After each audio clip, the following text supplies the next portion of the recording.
Hola a todas, a todos. Estamos aquí en este primer capítulo experimental de nuestro nuevo podcast Dialectofagia. Este es un podcast que hemos pensado aquí junto con mi compañera Fernanda Medina. ¿Cómo estás? Hola Valeria, ¿bien y tú? Bien. Qué bueno. Hemos pensado este podcast para poder difundir las investigaciones, los trabajos en progreso, las especulaciones sin fundamento empírico de todos nuestros queridos investigadores de información del grupo Canibalismo Especulativo. Los Así que comensales. nuestros comensales, nuestros caníbales, lo que nos interesa es poder profundizar en lo que ellos están trabajando, en lo que todos estamos trabajando en realidad, con algún espacio también para tener invitados un poquito más avesados, ¿no es cierto? Investigadores un poquito más de peso, que ahí vamos a ir dando las sorpresas. Pero en principio la idea es acoger, darle un espacio a la formación de investigadores, que me parece muy importante, ¿o no? Me parece muy importante el espacio. Bueno, llevamos 3 años también ya. Eso es importante recordarlo. Sí, llevamos 3 años. Entonces, la diversidad de trabajos que hemos tenido en nuestro gran banquete de cada mes. No solo hemos podido aprender de la importancia de la formación, sino también de las relaciones que existen entre ámbitos que aparentemente son tan distantes entre sí de la filosofía. Así es.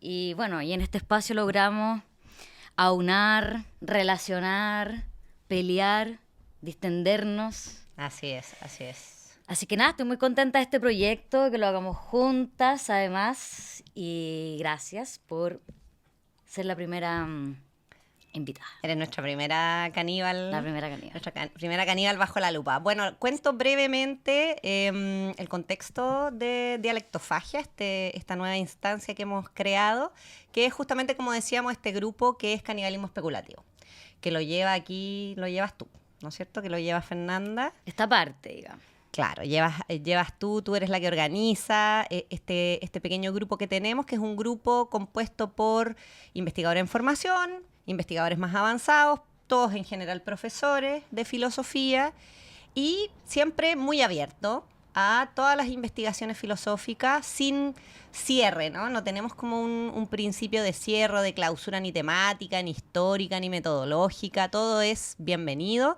Por supuesto que yo hago filosofía contemporánea, entonces por ahí también hay un pequeño sesgo, un ojo más contemporáneo, pero tenemos investigadores de toda la época histórica y de todos los temas. Ha habido de todo. El otro día pensaba en eso. Hasta Ficino, no sé, Renacimiento, Claro. más estética. Hemos tenido más del ámbito de la psicología, psicoanálisis, Claro. Historia. Sí. Sí, nuestro último caníbal fue Mauricio Armijo, que presentó sobre Aristóteles. Anthony, que presentó sobre San Agustín, imagínate. Nietzsche con Thomas, Benjamin con Agustín. Foucault con Macarena. Bueno, y claro, Ficino, el Renacimiento también, Sí. un periodo histórico bien dejado de lado a veces, pero bien importante. Sí, muy importante. Así que nada, pues en este espacio experimental todavía vamos a estar conversando con cada uno de nuestros caníbales y sacándoles un poquito más, ¿no? Tratando de que se deslengüen un poquito más y de establecer un diálogo que justamente es dialectófago, porque nos vamos a estar comiendo los unos a los otros, como es nuestro principio caníbal, como decía Oswald de Andrade en su manifiesto caníbal. La ley del caníbal es la ley del otro, o sea, siempre prefiero al otro y esta es la ley del canibalismo. Así que esta es nuestra consigna. Fantástico. Ya, pues, vamos a comenzar entonces, ¿o no? Ya, pues. Ya, vamos a comenzar con Fernanda. Fernanda está en un momento muy importante de su vida, ¿no es cierto? Cuéntanos un poco en qué momento estás. Bueno. En escasos 7 días más defiendo por fin la tesis doctoral. Capaz un poco más, creo que son como 9 días, pero bueno, una semana. Así que un momento, claro, importante, se cierra una etapa importante, no son pocos años los que uno está leyendo al mismo autor. Sí. A veces es muy tedioso. Uno es como una relación, se vuelve como la relación más estable, ¿no? Donde pasa crisis, uno lo quiere, lo odia, cuesta, vuelta una y otra vez al mismo texto. En mi caso en particular, además, fue un poco más complicado porque significó aprender otro idioma, aprender a traducir un alemán no actual, un alemán del siglo XIX. Ir a esos textos donde Hegel todavía no tiene una sistematicidad para escribir o más bien una metodología para escribir. Bueno, su metodología, sabemos. Claro. Siempre va a ser una escritura difícil, nunca pero es fácil claro, hacer una tesis de Hegel. pero en la época que yo trabajo, que en específico el periodo de Jena, aún menos hay una rigurosidad sistemática para escribir como si uno la encuentra en la enciclopedia, en la ciencia de la lógica, qué sé yo, esos textos más... Ya, bueno, ya que estás entrando en materia, te hago una primera pregunta. La tesis, la investigación de Fernanda, tiene el siguiente título: El Hegel de Jena en torno a la relación intrínseca de lógica y metafísica como fundamento de la filosofía. Sí. Entonces, cuéntanos un poco la génesis. Antes de entrar en la estructura, hablemos un poquito de la génesis de este proyecto, de esta investigación, porque tú ya habías hecho una tesis de Hegel antes. Sí. O sea, no es como tu primera tesis, No. no es como tu primera relación amorosa No. con el caballero Hegel, No. sino que ya hay un momento anterior, ¿no es cierto? Entonces, Sí. si nos puedes contar un poco, bueno, también cómo te enamoraste de Hegel o cómo llegaste a tener una afinidad, ¿no es cierto?, con la lectura de Hegel desde ese primer momento hasta ahora. Bueno, claro, la tesis actual uno podría decir que tiene una relación cronológica respecto de la tesis anterior, porque si bien está solo el periodo de Jena, o sea, en su momento álgido, ¿no? Es solo el periodo de Jena, la tesis anterior en la que trabajé a Hegel también, solo a Hegel, termina cuando Hegel va a Jena. Entonces, por eso digo, hay una relación cronológica en Hegel. Y ahí trabajé más bien esta relación que yo sostengo en Hegel es entre religión y sistema y no entre política y sistema. Ya, porque los hegelianos no hacen eso normalmente. No. Lo que pasa es que la lectura más bien canónica de Hegel de los 60 para adelante es una interpretación política acerca de Hegel. Y para eso había que leer la filosofía del derecho y las categorías que se podían aplicar de la ciencia de la lógica. Entonces, le dan una primacía, a partir de ahí le dan una primacía a la política en los que ellos llaman el joven Hegel. Y yo sostengo que la primacía está en la religión y que la religión es una forma política. Ya. Y ahí quedo en la antesala de un giro que hace Hegel en una carta donde dice: mi ideal de juventud tengo que transformarlo en un sistema. A través de la reflexión tengo que transformarlo en un sistema. Y ahí queda esa primera tesis. Y esta segunda viene a reconstruir este segundo periodo, comillas, filosófico de Hegel, que es Jena, pero acá hay un segundo momento en mi desarrollo, porque la tesis inicial se trataba más bien de indagar qué tipo de estructura lógica tenía la fenomenología del espíritu. Y esa estructura lógica de la fenomenología me llevó a que tenía que ir a ver la lógica de lo que Hegel estaba haciendo en paralelo. Pero lo que estaba haciendo en paralelo era una suerte de como esbozos esparcidos por acá, esparcidos por allá, unas clases, qué sé yo. Y eso me fue tirando para atrás cronológicamente. Y entendí que la lógica es un desarrollo expositivo que parte, Hegel lo intenta desde que llega a Jena en 1800 y se aplica en la fenomenología del espíritu, pero uno no la ve, la lógica en la fenomenología del espíritu. Claro. No está explícitamente expuesta, definida. No. Pero ya está operando. Opera, Esta claro. es parte de tu tesis, ¿o no? Sí. O sea, la de ahora termina ahí. De hecho, no me alcanzo a meter con la fenomenología del espíritu porque ya era Pero de una locura. pero de tu pensamiento de cómo Hegel opera. Sí. ¿Tú crees que la fenomenología ya está operando una cierta lógica? Opera una cierta lógica y esa operación lógica, o que entendía Hegel por lógica, tenía que ir a rastrearlo en paralelo y atrás. Entonces ahí hubo un quiebre con mi primera hipótesis de investigación y solo me aboqué a la reconstrucción, a hacer una reconstrucción de la relación entre lógica y metafísica, no solo para poder sostener, ahora que sí opera una lógica y una metafísica en la fenomenología del espíritu, sino también para entender qué quería decir Hegel con esto de la lógica especulativa, de la cual él habla no recuerdo bien si por dónde hacerse el inicio de la ciencia o en el prólogo mismo de la ciencia de la lógica, pero ahí es donde él la defiende. Entonces, aparentemente uno podría decir, es suficiente con rastrear la ciencia de la lógica para entender qué es la lógica especulativa. Claro.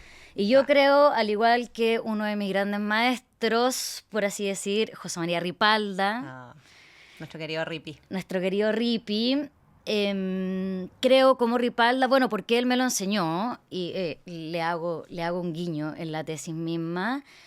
La especulación en Hegel desde sí misma no se entiende. Ya. Entonces, así parte la tesis, ¿no? Así parte la tesis. Declarando, o sea, si usted no entendía Hegel, no se preocupe, o sea, como no es entendible. Claro, no es entendible. Y para entenderlo, para entender qué significa especulación o lógica especulativa, hay que, como dice Ripalda, hay que partir siempre de 1793, que es el primer texto no publicado por Hegel, pero sí traducido y publicado póstumamente por las ediciones críticas, que se llaman, es un conjunto de pequeños esbozos que se llaman Fragmentos de Tübingen. Ya. Y bueno, que Ripalda traduce 2 veces al castellano y corresponden a los primeros textos de Hegel, a sus primeros ensayos por pensar la religión, por pensar también el contexto político, la reunificación, también claro. Alemania muy dividida. Sí, tú dices que en la tesis tú señalas que de alguna manera fracasó el proyecto de analizar la religión, ¿no? O sea, sí. De alguna manera Hegel se entusiasmó en principio con la religión, vio que aquí este era el lugar donde ir a estudiar los problemas clásicos de la política, la comunidad, lo común, qué sé yo, el proyecto de un pueblo, unidad, reconciliación. Claro. Pero de alguna manera en algún momento parece que no funciona, no es por ahí. Sí. ¿No es cierto? No es por ahí, y entonces hay que dar este paso, que además coincide con la llegada de Jena. ¿Por qué no es por ahí?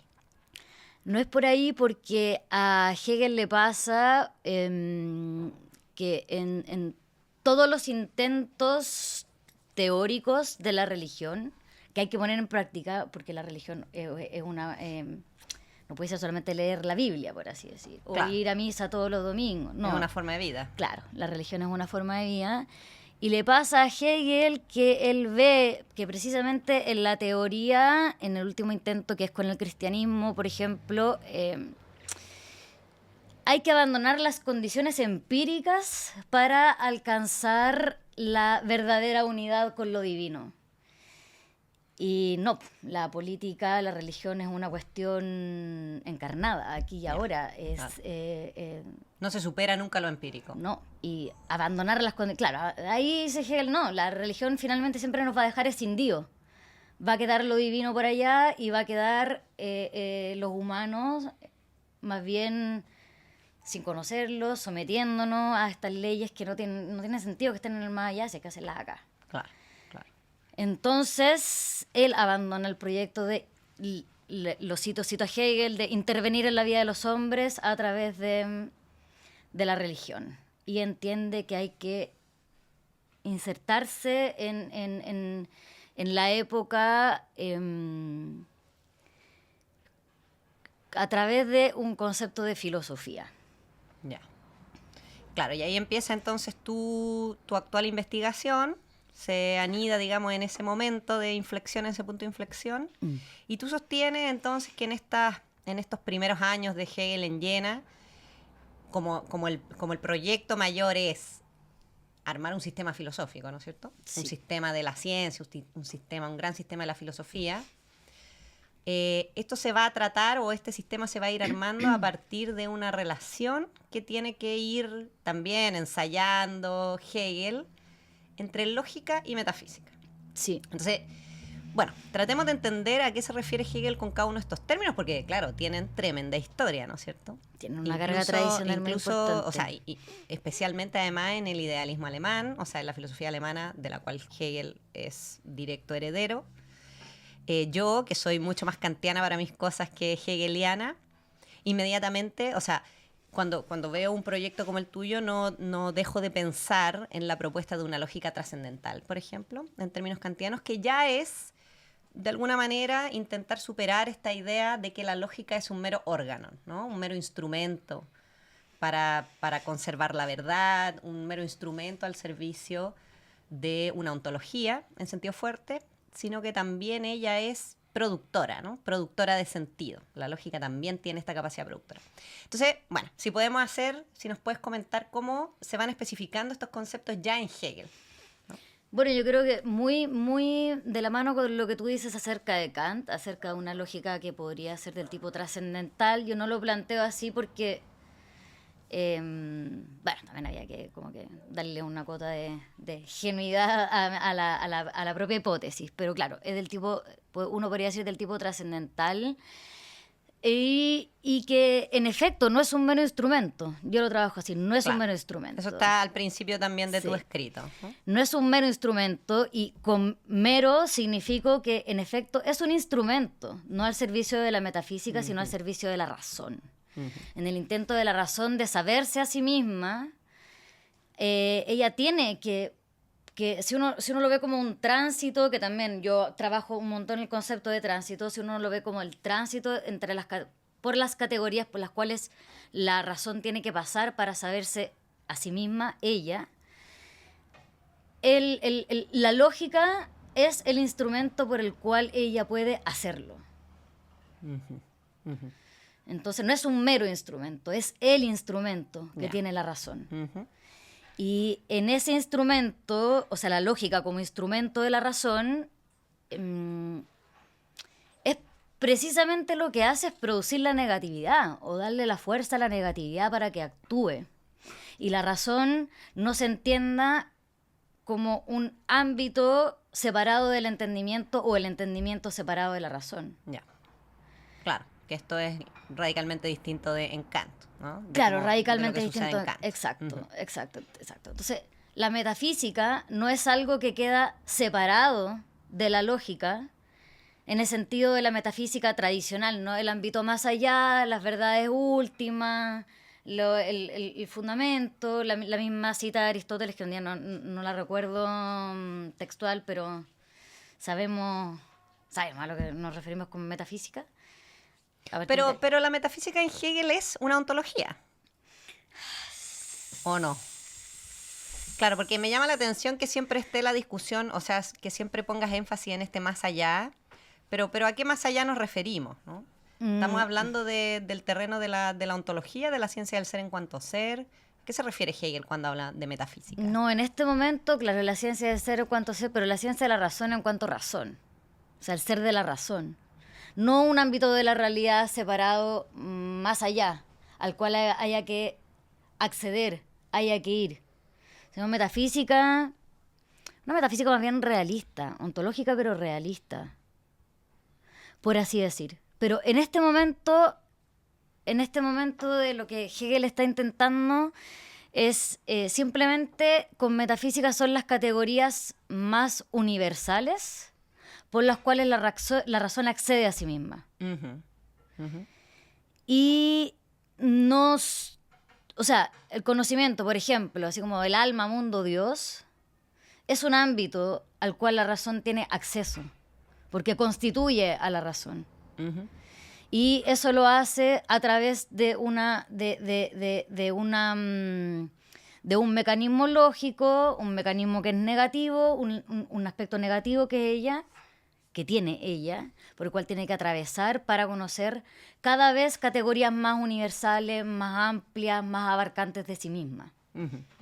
Claro, porque la lógica, si operara sola, sería siempre en el ámbito de la categorización finita, ¿no? Exacto, y el entendimiento. O sea, si uno la lógica tiene, en este periodo de Hegel, tiene dos partes.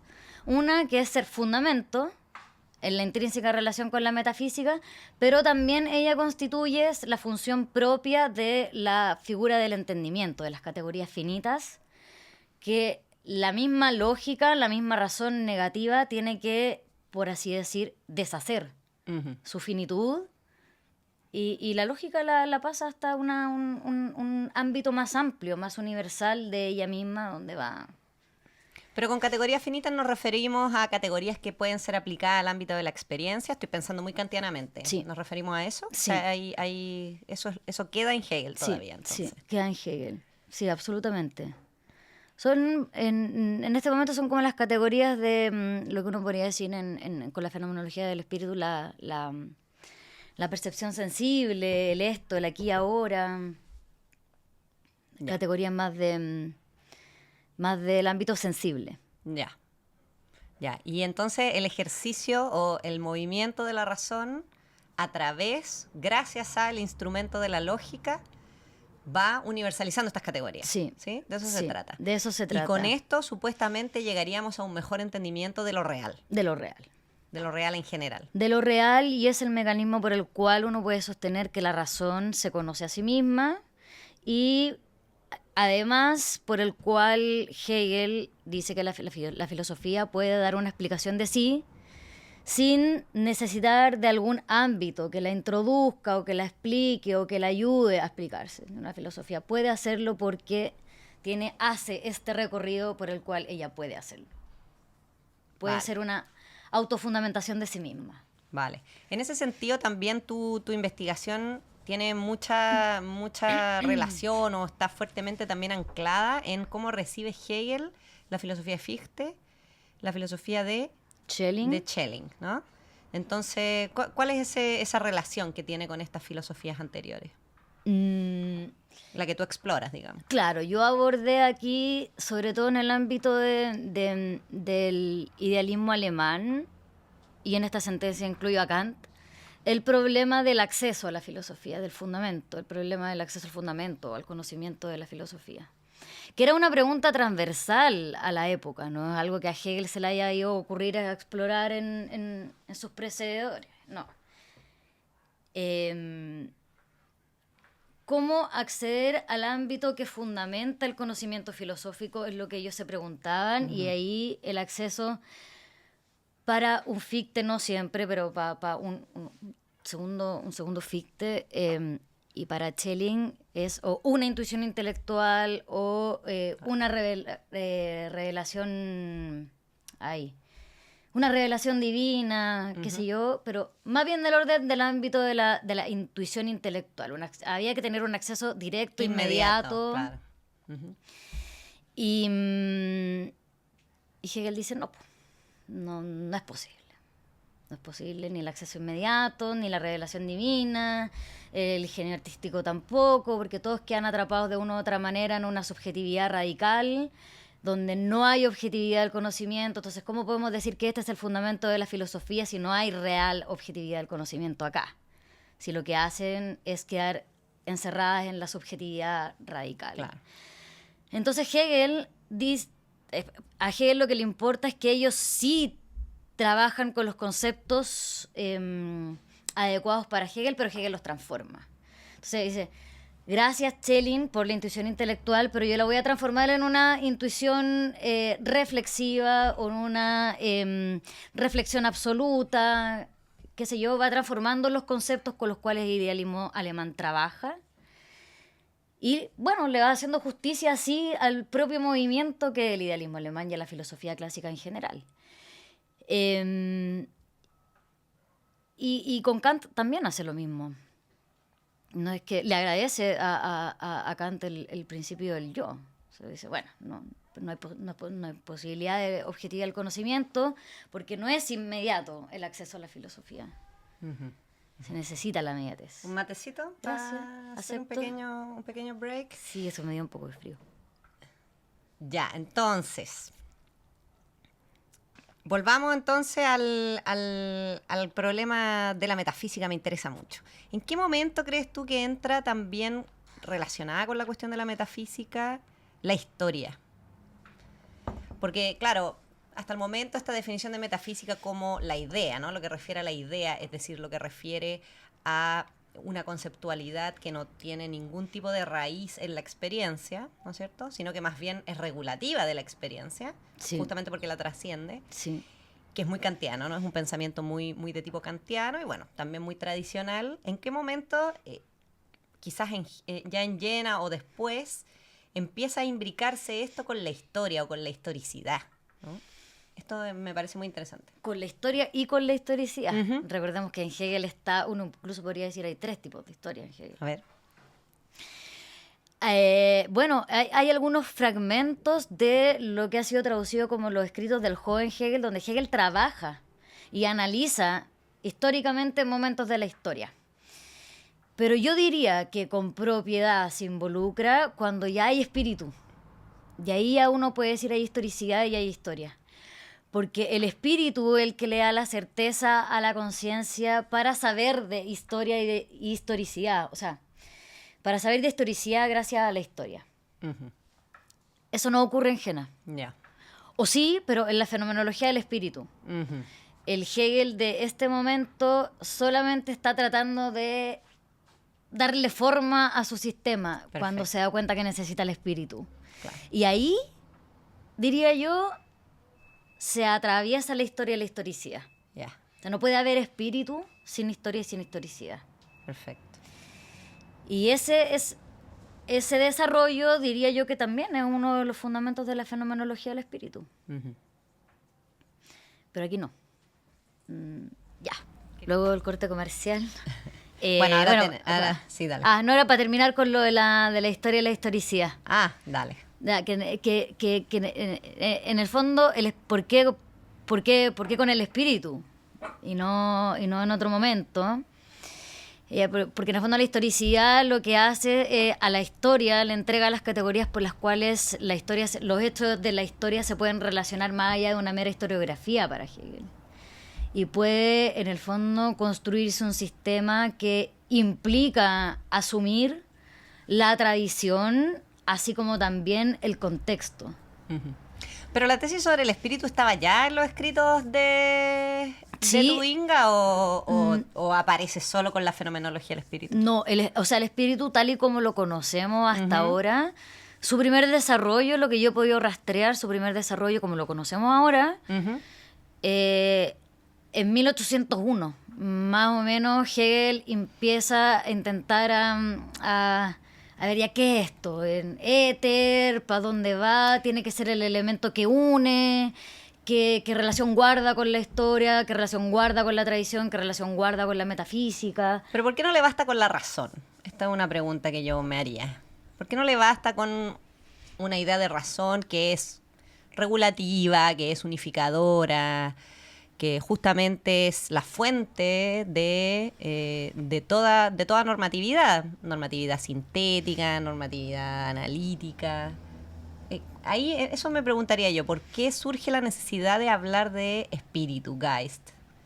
Si aparte de Hegel igual está trabajando con la razón y le está dando además este estatuto, ¿no? Sí, y este libro tan extraño, La fenomenología del espíritu, que tiene 2 títulos, La fenomenología del espíritu y la ciencia de la experiencia y la conciencia. Es una buena pregunta.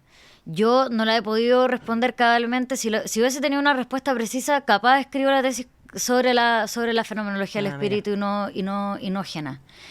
Pero es una pregunta que de hecho me la hago al final de la tesis. ¿Por qué necesita de un espíritu? Claro. Yo creo que tiene Es que una ver... suerte de estadio además superior al de la razón, entendemos. ¿O no? Sí, Claro. absolutamente superior. Yo creo que el espíritu es lo que hace que el sistema tenga sentido en la realidad. Ujú. Creo que por ahí puede ir en este momento de Hegel, pensando un poco en la fenomenología del espíritu. Ya. Porque el espíritu, en el fondo, es el que le da sentido a categorías tan abstractas como determinidad, historicidad, etcétera, etcétera. Y no sé, es como el elemento que conecta. las distintas partes del sistema.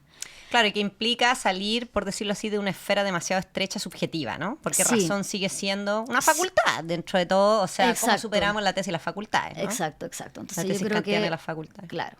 Me gusta mucho esta figura que utiliza Hegel, no es mía, en un momento donde ya sabemos que está escribiendo la fenomenología del espíritu, él ocupa la palabra como encarnar la idea. Ya. Ya, mira, justo respecto de eso, entonces, la otra cosa que me llamó mucho la atención de tu trabajo, que todavía no termino de leer entero en todo caso, Chan. es cómo tú tomas la noción de vida, ¿no? De vida orgánica incluso. O sea, cómo aparece esto en Hegel, en este joven Hegel. Porque ya cuando hablamos de vida, ya desubjetivamos la cosa también, ¿no? O sea, ya no estamos hablando de humanos, vida humana, conciencia, razón, sino que estamos en un ámbito mucho más amplio. También el de la religión seguía siendo un ámbito demasiado situado, podríamos decir, humanamente, ¿no?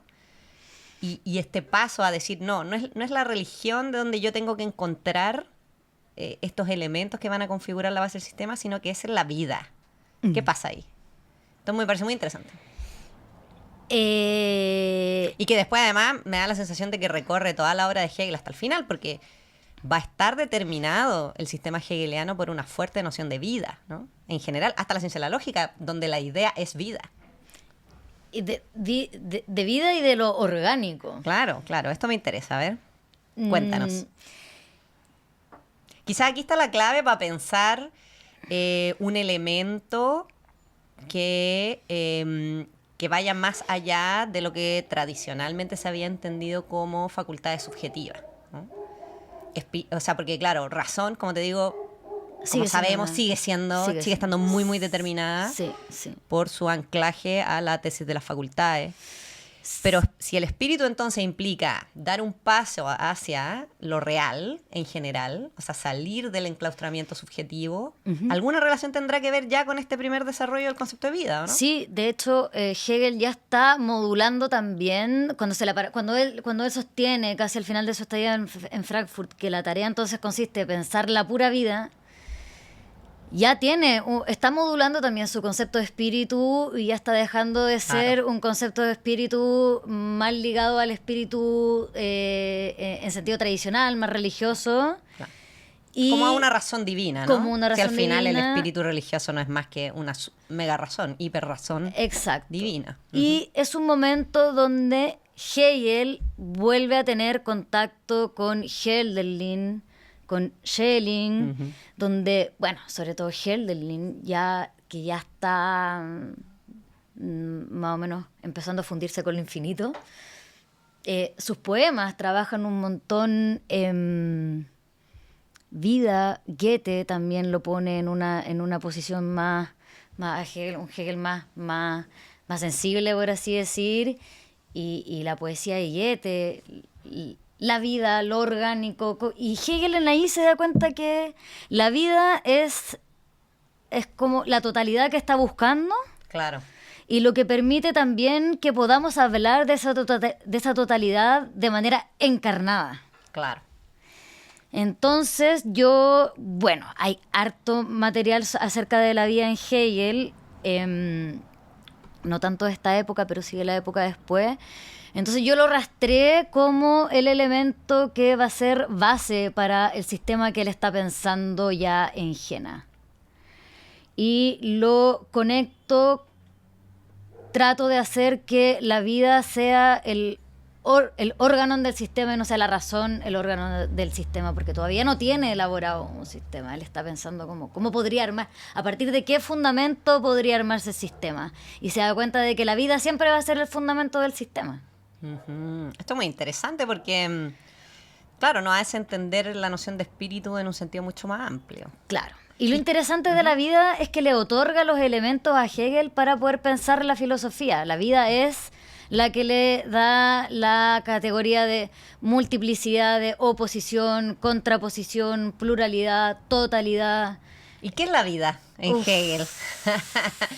Pero ¿se puede decir que esto tiene un origen experiencial en algún punto? ¿O qué es la vida? Claro, la pregunta que es la vida incluye quizá esta otra, ¿no? No creo que tenga un origen experiencial, porque Hegel está pensando todavía en la religión. O sea, no está pensando en la religión, está pensando en la unión de lo finito con lo infinito. Perfecto. Entonces, no es lo experiencial, es la unidad. ¿Y por qué la vida? Bueno, Schelling, Goethe, es decir, los poetas alemanes y cómo ellos trataban la cuestión de la vida, pero ¿qué más? ¿Por qué más la vida? ¿Por qué más la vida? Porque la vida se le aparece a Hegel como el elemento que puede unir lo finito con lo infinito, porque ella es infinita. La vida es infinita. Y finita. Y muy finita también. Y exacto. Entonces es el elemento que permite la unidad, la reunificación, el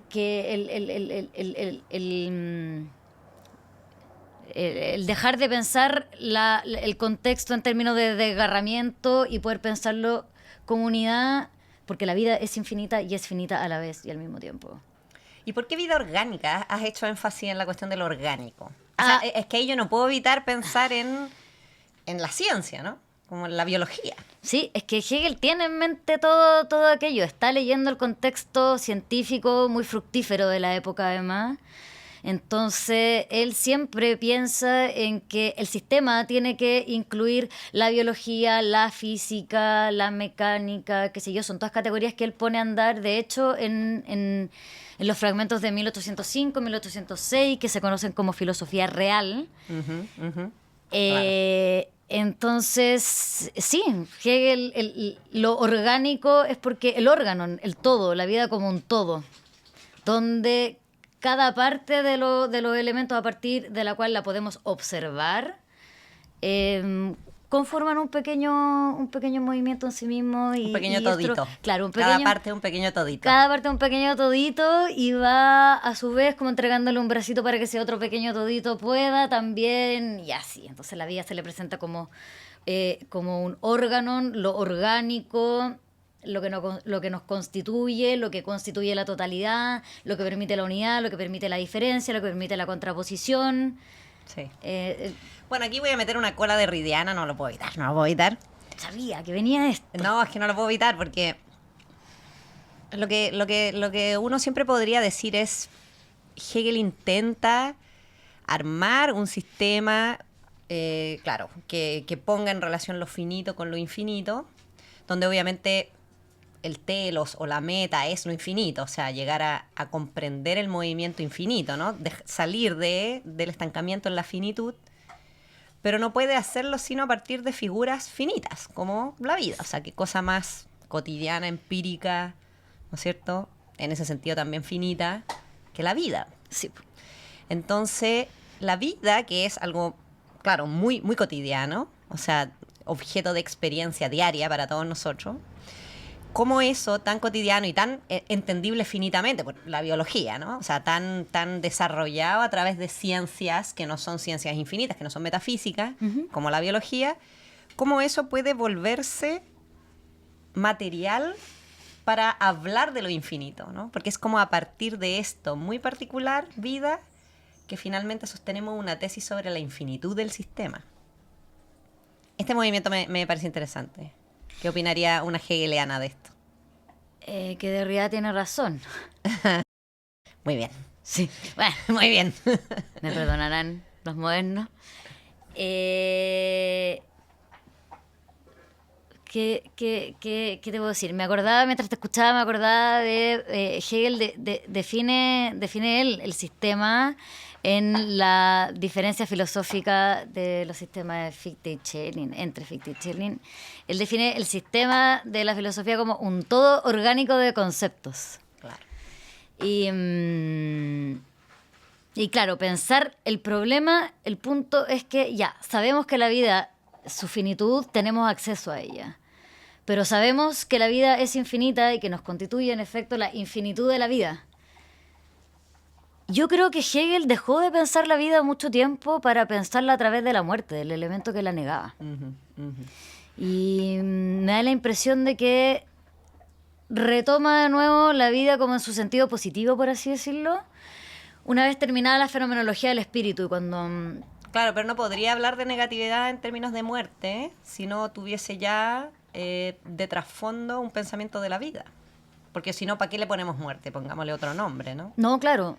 Sí, pero es que yo estoy de acuerdo con que que el sistema de Hegel es un sistema de la vida, es pensar la vida como un sistema. Ujú. No, bien interesante porque en Kant la vida es una cosa sensible, digamos. O sea, Sí, no. es guiarse por las leyes de la representación, ¿no? O sea, de la facultad de desear incluso. Claro, acá no es... Entonces es algo muy, muy finito que muy difícilmente podría ser traspuesto en el lugar, ¿no? Extrapolado para servir de principio explicativo de todo el sistema. Este es el gesto como derridiano que me interesa.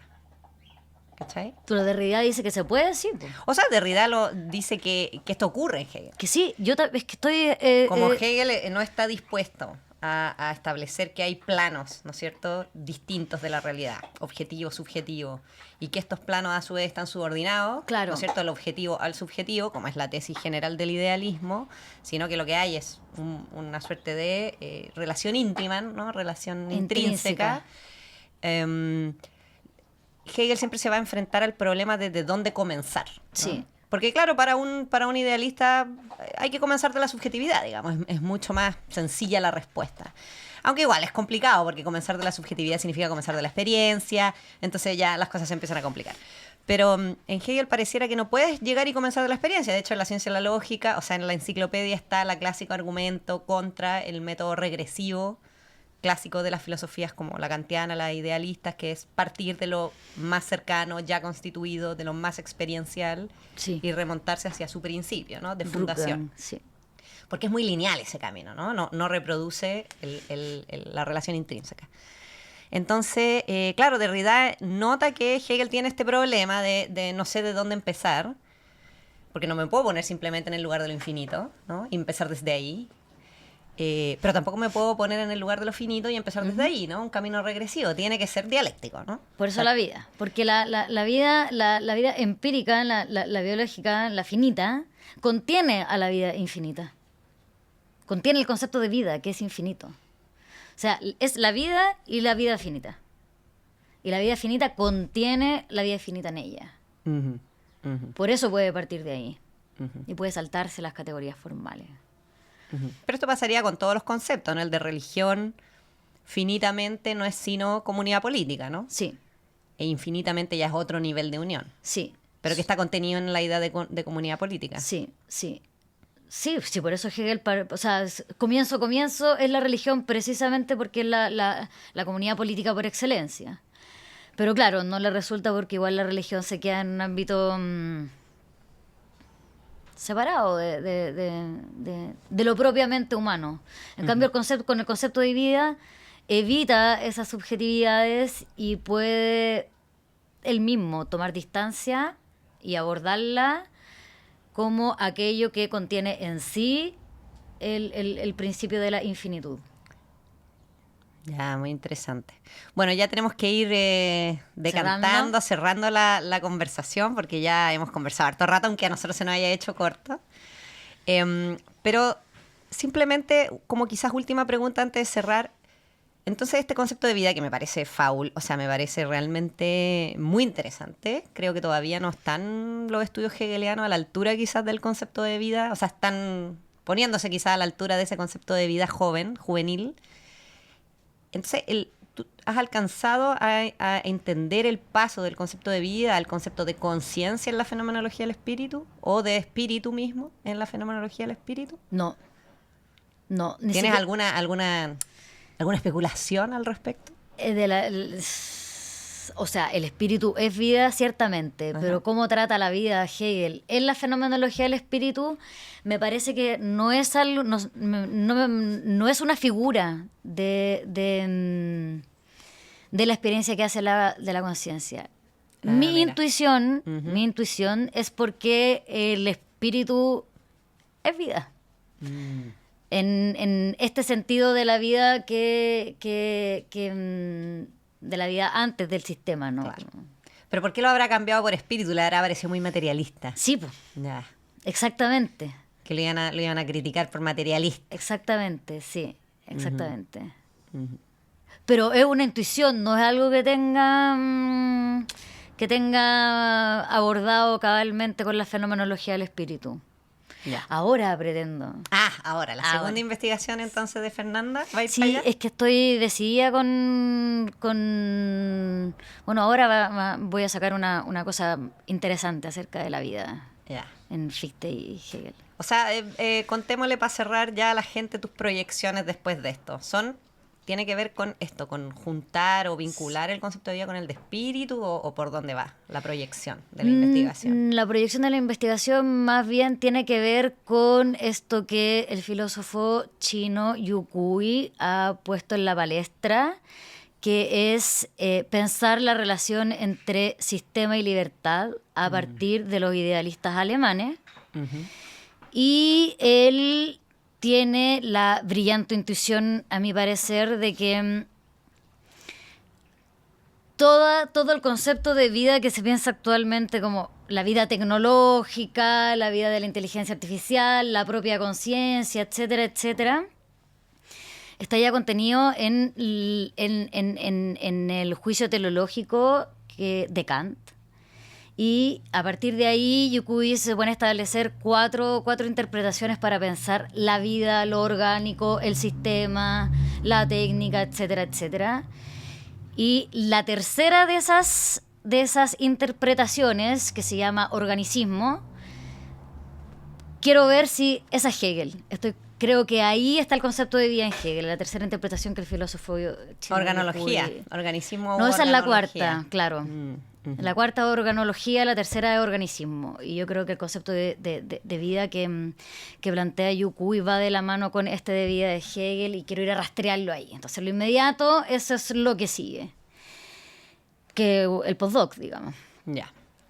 Y rastrear la vida y el Seguir con el organismo. concepto de vida, entonces. De vida y organismo. Ujú. De vida y orgánico, de vida y lo orgánico de vida. Ya, y ahí la lógica y la metafísica se nos pierden un poco la relación o cómo seguiría operando. No, el modo como el órgano puede funcionar es porque está operando la lógica de la metafísica. O sea, el sistema no puede operar. El organismo, el órgano, la vida no puede operar si no es por esta intrínseca relación entre lógica y metafísica. Ujú, ujú. Ya. Bueno, entonces tenemos harto que esperar todavía de Fernanda y su trabajo, esta vez unido con la filosofía de la tecnología, parece, hacia el futuro. Veamos a dónde me tira el órgano. ¿Dónde te tira lo orgánico y el órgano? Lo orgánico. Ya, pues con esto nos podemos despedir. ¿Qué te parece? De nuestro primer experimento, Me parece que bien. de nuestro porque primer experimento dialectofágico. Que uno puede hablar. Fantástico. Me parece bien. Ya, entonces estaremos en otras conversaciones más adelante, así que atentos. Muchas gracias. Hasta aquí quedamos entonces con Dialectofágico.